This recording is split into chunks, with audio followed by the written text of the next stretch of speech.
তোরে ডাইকা আনছি একটা দরকারি কথা কইতে। কি কথা আব্বা? কোন সমস্যা? সমস্যা না, আমার মনটা ভালো নাই। ওই তোর বোনের কথা কইতেছি। ওর মুখের দিকে তাকাইলে আমার কলিজাটা ফাইটা যায়। তোর বোন না বিধবা হয়েছে এই কাঁচা বয়সে। কতখান থেকে কত ভালো ভালো বুঝতে পারছে। একটা বিয়াতে ওরে রাজি করাইতে পারলাম না। ওর এক কথা, মায়ের রাইখা অন্যের ঘর সে করবো না।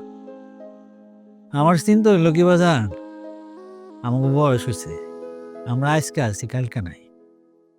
আমরা যখন চক্ষু বন্ধ করুম, ওর কি উপয়োগ? আব্বা, এসব তুমি কি কইতাছো? তোমার কতই বা বয়স হইছে?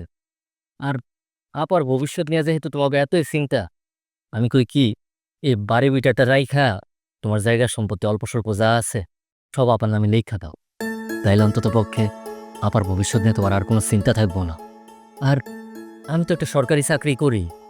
আল্লাহ আমারে যতটুক দিছে, যে তৌফিক দিছে, সেটা দিয়ে তোমার ঘরে ডালে ভাত আমি চালায় রাখতে পারো। কোনো সমস্যা নাই আব্বা। ও বাজান, তুই না তোর ভাগের সম্পত্তি তোর বোনের নামে লেখা দিলি, কিন্তু তোর বউ, তোর শ্বশুরবাড়ির লোকজন, তারা কি বিষয়টা ভালোভাবে মাইনা নেব? আম্মা, এসব নিয়ে তুমি ভাইবো না। ঋষির সাথে আমার কথা হয়েছে, এই ব্যাপারে ওর কোনো আপত্তি নেই।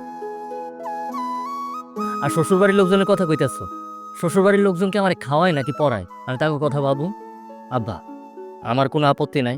আমার ভাগে জায়গা সম্পত্তি যা আছে সব তুমি আপারে দিয়ে দাও, কোনো সমস্যা নেই। শুনছ, তোমার পোলার কথা শুনছ বাজান?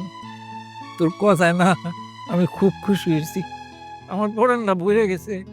আরে যেই যুগে এক হাত জায়গার লিগা আপন ভাই ভাই মাথা ফাটে বেলায়, সেখানে তুই তোর সমস্ত সম্পত্তি তোর বইনের লিখে দিতে চাইতেছস।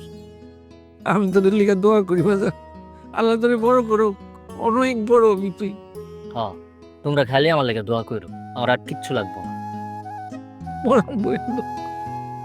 পড়ান বইরে দোয়া করি।